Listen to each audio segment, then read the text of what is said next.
Hi hello friends, ನಮಸ್ಕಾರ. ನಿಮಗೆ ಇವತ್ತೊಂದು ಹೊಸ ವಿಡಿಯೋ ಮಾಡ್ತಾಯಿದ್ದೀನಿ. ಇದು ಬಲ್ಪ್ ನೋಡಿ, ಇದು ಹೋಗಿರುತ್ತೆ. ಸೊ ಇದನ್ನು ನೀವೇನು ಮಾಡ್ತೀರಾ, ಬಿಸಾಕ್ಬಿಡ್ತೀರಾ. ಇದನ್ನು ಬಿಸಾಕ್ಬಿಡಿ. ಇದ್ರ ಒಂದು ಐಡಿಯಾ ಹೇಳ್ತೀನಿ, ಆ ಥರ ಮಾಡಿ. ಸೊ ನಿಮಗೆ ಬಂದರೆ ನೋಡಿ, ಇದು ಈಗ ನೋಡಿ ಇಲ್ಲಿ ಹಾಕ್ತೀನಿ ಬಲ್ಪ್. ಇದು ಸೊ ಬರ್ತಾ ಇಲ್ಲ ಅಂದರೆ ಬಲ್ಪ್ ಹೋಗಿದೆ ಅಂತ ನೀವು ಬಿಸಾಕ್ಬಿಡ್ತೀರಾ. ಸೊ ಬಿಸಾಕ್ಬಿಡಿ. ಅದನ್ನೇನು ಮಾಡಿ ಅಂದರೆ ರಿಮೂವ್ ಮಾಡಿ. ಈಗ ಇನ್ನೂ ಓಪನ್ ಮಾಡಿ ಬಲ್ಪ್. ಸೊ ಓಪನ್ ಮಾಡಿ ಒಂದು ಸೊ ಇವಾಗ ಈ ಥರ ಹಿಂಗೆ ಹಾಕಿ ಬಲ್ಪು ಕೆಳಗಡೆ ಓಡ್ರಿದ್ರೆ ಕೆಳಗಡೆ ಓಡಿಟ್ಕೊಂಡು ಚೆಕ್ ಮಾಡಿ. ಕಷ್ಟ ಆಗ್ತಿದ್ರೆ ಅಲ್ಲಿ ಒಂದು ಕೆಲಸ ಮಾಡ್ಬೇಕು ನೀವು. ಏನಂದರೆ ಇಷ್ಟು LED ಲೈಟ್ಸ್ ಇರುತ್ತೆ ಇದರಲ್ಲಿ, ಯಾವುದೋ ಒಂದೇ ಒಂದು ಹೋಗಿರುತ್ತೆ. ಅದು ಯಾವುದು ಹೋಗಿದೆ ಅಂತ ನೀವು ಚೆಕ್ ಮಾಡ್ಕೋಬೇಕು. ಫಾರ್ ಎಕ್ಸಾಂಪಲ್ ನೋಡಿ, ಪ್ರತಿಯೊಂದನ್ನು ಈ ಥರ ಹಿಂಗೆ ಚೆಕ್ ಮಾಡಬೇಕು.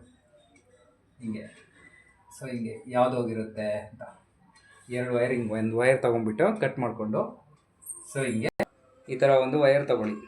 ಈ ಥರ 2 ಎಡ್ಜ್ ಇರೋ ಥರ ತೊಗೊಂಡು ಈ LED ಲೈಟ್ಸ್ ಆ ಕಡೆ ಮತ್ತು ಈ ಕಡೆ ನೋಡಿ ಟಚ್ ಮಾಡಿ. ನೋಡಿ ಒಂದೇ ಒಂದು ಹೋಗಿದೆ ಇದರಲ್ಲಿ LED. ಸೊ ಹಿಂಗೆ ಟಚ್ ಮಾಡಿದರೆ ಆಗ ಬಲ್ಪ್ ಇದು ಆನ್ ಆಗುತ್ತೆ. ಸೊ ಹಾಗೆ ಈಗ ನೋಡಿ, ಇಲ್ಲಿ ನೋಡಿ, ಇದರಲ್ಲಿ ಒಂದೇ ಒಂದು LED ಹೋಗಿದೆ. ಇದಕ್ಕೆ ಸಾಲ್ಡ್ರಿಂಗ್ ಮಾಡಬೇಕು ಇಲ್ಲಿಂದ ಇಲ್ಲಿಗೆ. ಸೊ ಸಾಲ್ಡ್ರಿಂಗ್ ಮಿಷಿನ್ ಸಾಲ್ಡ್ರಿಂಗ್ ಇದ್ದಿದ್ದರೆ ಇದೆರಡು ಸಾಲ್ಡ್ರಿಂಗ್ ಮಾಡಿದರೆ ಇದೊಂದು ನಿಮಗೆ ಬಲ್ಬ್ ಅಂಟ್ಕೊಳ್ಳುತ್ತೆ.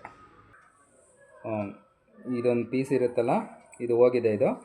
ಇದನ್ನು ಸಾಲ್ಡ್ರಿಂಗ್ ಮಾಡಿದರೆ ಸೊ LED ಲೈಟ್ಸ್ ಇದು ಫುಲ್ ಅಂಟ್ಕೊಳ್ಳುತ್ತೆ. ಆಗ ಮತ್ತೆ ಕ್ಲೋಸ್ ಮಾಡಿ ಗಮ್ ಹಾಕಿ ಸೊ ಅಂಟಿಸಿ ಬಲ್ಪ್ ಉರಿಯುತ್ತೆ. ನೆಕ್ಸ್ಟ್ ವಿಡಿಯೋದಲ್ಲಿ ಹೇಳ್ತೀನಿ.